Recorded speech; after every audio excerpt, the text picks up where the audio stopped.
સુરતમાં બાયું આવી રીતે રેણિયા કટ કરી અને પોતાનું ગુજરાન ચલાવે છે.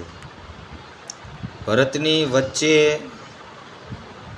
થોડું કાપડ જે હોય છે એ રેણિયા કટથી કાપવામાં આવે છે.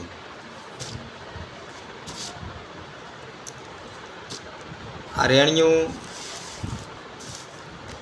એકદમ ગરમ હોય છે, જેથી કરી કાપડનો ટુકડો છે એ નીકળવામાં એકદમ સહેલાઈ થાય છે અને ઝડપી બને છે. 4 પ્રકારની ચોકડી છે. આવી રીતે ચોકડીઓ કરવાની.